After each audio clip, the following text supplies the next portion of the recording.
x equal to 1 2 3 4 5 and y equal to 6 7 8 9 10 11 12 13 14। f दे रखा है x to y, fx equal to 2x plus 5। Find the function and also draw arrow diagram. Individual value one by one find out करते हैं। How?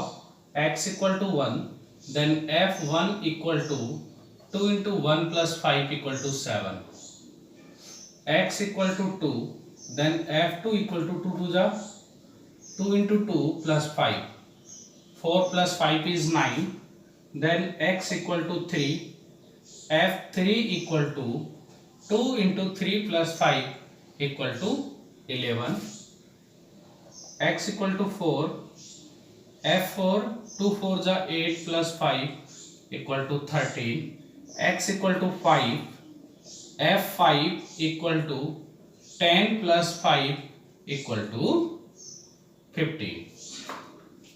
Okay, then f function is equal to 1 लिया तो 7 आ रहा है, 1,7, 2,9, 2,9, 3,11, 4,13, 5,15. Okay, सुनना, समझ में आ गई? तो 7 9 11 13 15, 7 9 11 13 15 ये सारे के सारे नंबर इसमें दे रखे हैं। इसका मतलब क्या है कि ये जो भी हमने वैल्यू फाइंड आउट की है, यहां पे देखो ये मैपिंग बोलते हैं इसको, ठीक है? इसको बोलते हैं मैपिंग,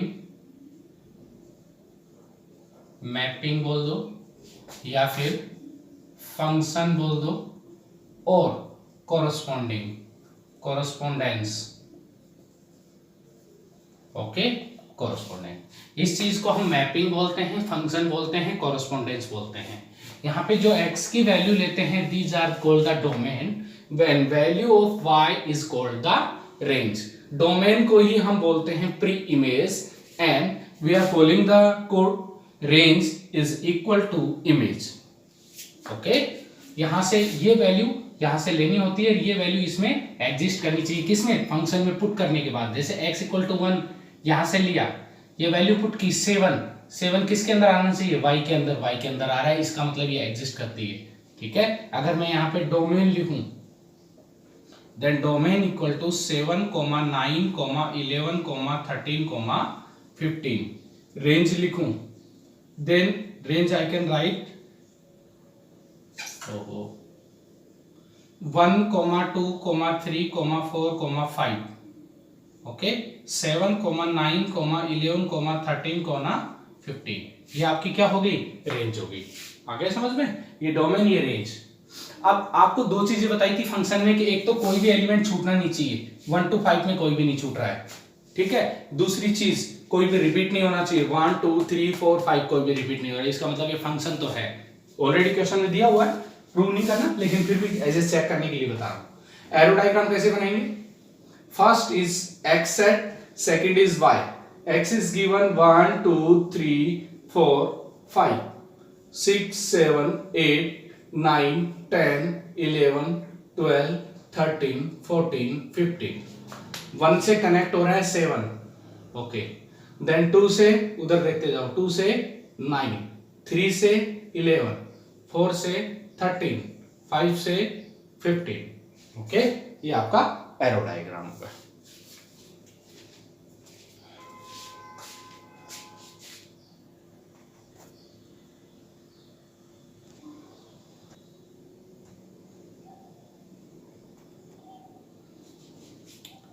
f is 1, 1, 2, 3, 0, 1, -1, -3 b ए function a to z। a set दे रखा है, z का मतलब होता है बेटा इंटीजर। इस बार फंक्शन गिवन है, a और b की वैल्यू फाइंड आउट करनी है। अब इसका मतलब क्या है? 1, 1 का मतलब है x इक्वल टू 1 है और y इक्वल टू 1 है, ठीक है? x equal to 1 and y equal to 1, ठीक है? आगे समझ में, x इक्वल टू 1 है और y इक्वल टू 1 है। आप सुनना ध्यान से आगे।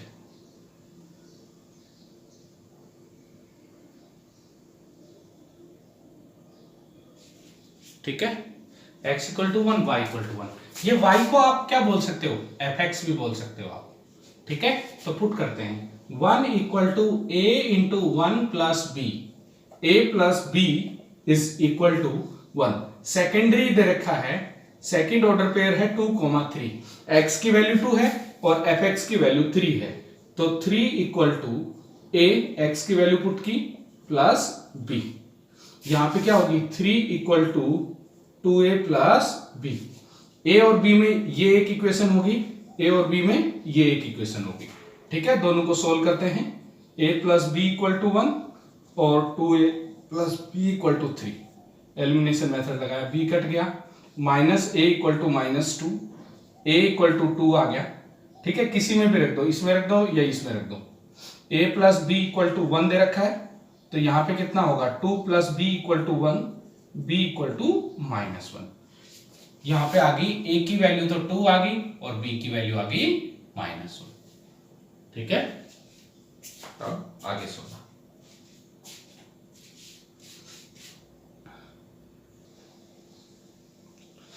f R2 R गिवन है, मैपिंग का मतलब है x की वैल्यू रियल नंबर में से लेनी है, रियल नंबर में से ही आनी चाहिए।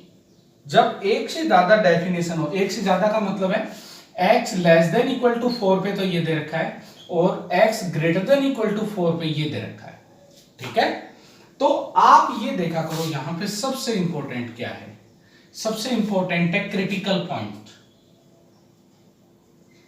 क्रिटिकल पॉइंट, ये क्रिटिकल पॉइंट क्या होता है, जहां पे लेस देन और ग्रेटर देन जिस पॉइंट पे चेंज होते हैं, जैसे यहां पे x लेस देन 4 और x greater then 4।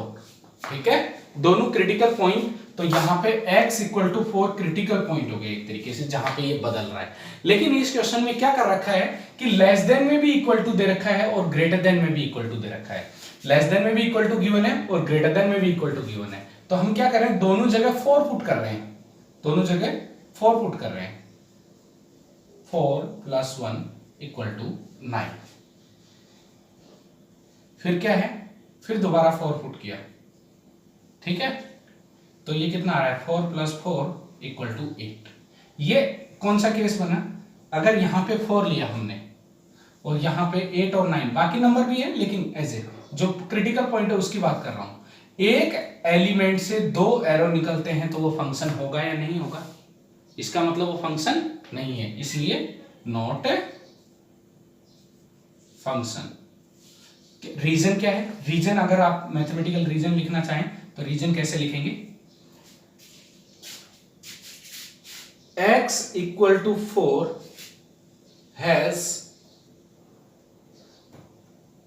has not unique image in codomain. Codomain के अंदर, कोडोमेन मतलब ये वाला, इधर वाला कोडोमेन होता है, ये डोमेन होता है। कोडोमेन के अंदर इसकी यूनिक इमेज नहीं रही, यूनिक मतलब एक इमेज नहीं आ रही, कितनी आ रही है, 2 आ रही है। इसको प्री इमेज बोलते हैं, इसको इमेज बोलते हैं। कितनी आ रही है, 2 इमेज आ रही है, इसीलिए ये प्रॉब्लम होगी। ठीक है, इतनी बात agree.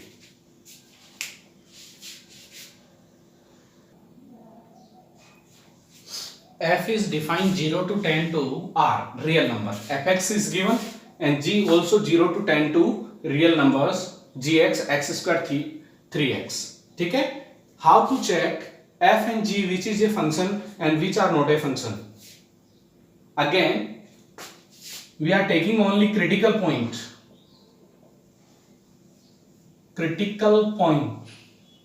okay, critical point where function changes its definition. देखो 0 से ग्रेटर गया, फिर क्या है, x less than equal to 3, x greater than equal to 3, किस पे चेंज हो रहा है, function change its definition at x equal to 3, किस पे चेंज हो रहा है, एट x इक्वल टू 3, इस पे चेंज हो रहा है। ओके, अभी मैं फंक्शन की बात कर रहा हूं। x इक्वल टू 3 पे 2 चीजें आ रही है आपके पास, x less than equal to 3 है वहां पे, तो आपके पास x स्क्वायर है। अगेन अगर आप 3 इक्वल लेते हैं, क्योंकि इक्वल इस जगह भी है, then fx again give second definition which is 3x। Okay, तो यहां पे 3 पुट करते हैं, f3 is equal to 9। Okay, फिर इधर पुट करते हैं 3 इंटू 3 इक्वल टू 9। ओके, आप ये देखो, आपने सेम वैल्यू पुट किए, सेम वैल्यू आई है। इसका मतलब क्या है, चाहे यहां पे ले लो चाहे यहां पे ले लो, कोई फर्क नहीं पड़ेगा। एग्जैक्टली इसी जगह एक ही पॉइंट है, यहां पे आपने 3 लिया, वो डायरेक्ट 9 से ही जाके मिल रहा है। इसका मतलब yes, it is a function. Okay, next, ये gx दे रखा है। gx में क्या है क्रिटिकल पॉइंट, gx में क्रिटिकल पॉइंट दे रखा है x is equal to 2।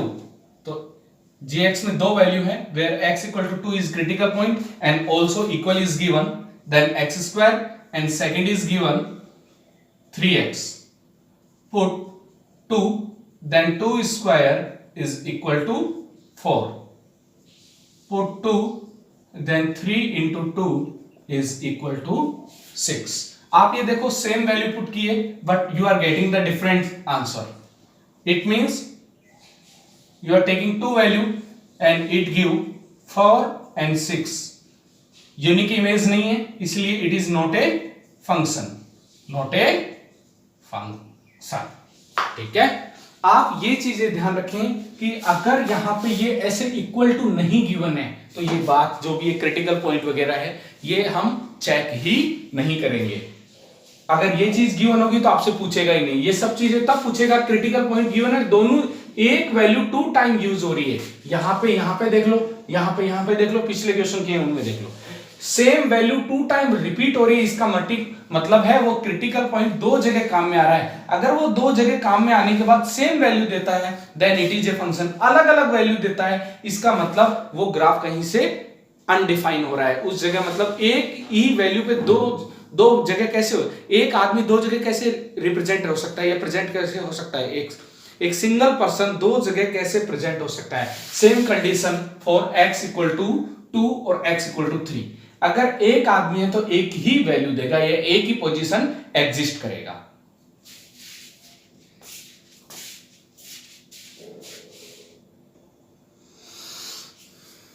Then function t which maps temperature in Celsius into temperature in Fahrenheit, ये सेल्सियस से फ़ारेनहाइट में कन्वर्ट करता है। ठीक है, सेल्सियस की कोई भी वैल्यू रखोगे या फॉर्मूला लगाओगे, फ़ारेनहाइट में कन्वर्ट हो जाएगा। तो अब क्या करना है, एक एक की वैल्यू निकालनी है। कि जीरो का मतलब है 0 डिग्री सेल्सियस हो तो फ़ारेनहाइट कितना होता है, तो एक एक पार्ट लेते हैं। 0 degree Celsius 9 into 0 upon 5 plus 32 and this is equal to 32। Second आ गया, सेकेंड क्या है, T28। इसका मतलब क्या है, 9 इंटू 28 अपॉन 5 प्लस 32। ठीक है, आई थिंक ये पूरा नहीं कटेगा। ठीक है, आप सॉल्व कर लेना, पॉइंटों में कुछ आएगा, कुछ डिग्री इतने। थर्ड पार्ट क्या है, T -10 then 9 into -10 upon 5 plus 32 equal to 2 time हो गया, 9 टू जा 18 -18 प्लस 32 कितना हो गया, 12 और 14। ठीक है, प्लस का ये है, प्लस का है। इस बार क्या है, फोर्थ क्वेश्चन में एक चीज मेंशन की हुई है, वो ये है कि अगर आपके पास TC की वैल्यू TC इक्वल टू 212 हो तो C की वैल्यू बताओ। ठीक है, ये TC है, TC की वैल्यू 212, तो यहां पर रख दो 212 TC की जगह, बाकी आगे क्या लिखा हुआ है, 9C अपॉन 5 प्लस 32। ठीक है, इसको इधर ले आओ, 212 minus 32 equal to 9C upon 5, 0, 21 into 3 18, 9C upon 5। ठीक है, तो C की वैल्यू क्या आ गई 180, 5 उल्टा ये 9, 9 1 जा 9, 9 2 जा 18, 100 डिग्री सेल्सियस। ठीक है, अब चाहो तो ये छोड़ दिया था कैलकुलेशन की वजह से, चाहो तो कर लो। 9 इंटू 28 अपॉन 5 प्लस 32, एलसीएम ले लो। 9 इंटू 28 प्लस 32 इंटू 5 अपॉन 5, तो कितना हो गया 5 2 जा 10, 160, 72 2 7, 9 2 जा 18, 25 अपॉन 5 2 11 1 3 4 5, कितना हो गया 8 5 जा 40, 1 लिया, कितना हुआ 8 5 जा 40, 1 आ गया, 5 2 जा 10, 2.0, ये आ गया 82.4 फ़ारेनहाइट। ये आपका कौन सा, ये वाला लिख देता हूँ मैं, ये सेकंड कैलकुलेशन कर दी मैंने। ठीक है, पूरी एक्सरसाइज 16 हो जाएगी आपसे इजीली। कल से हम ओरिजिनल फंक्शन पढ़ेंगे, क्यों, वहां पे ओरिजिनल चीज स्टार्ट होगी जिसको बोलते हैं ग्राफ्स। ठीक है, जो आपके 12th में मोस्ट इंपॉर्टेंट है, मोस्ट इंपॉर्टेंट काम में आएंगे।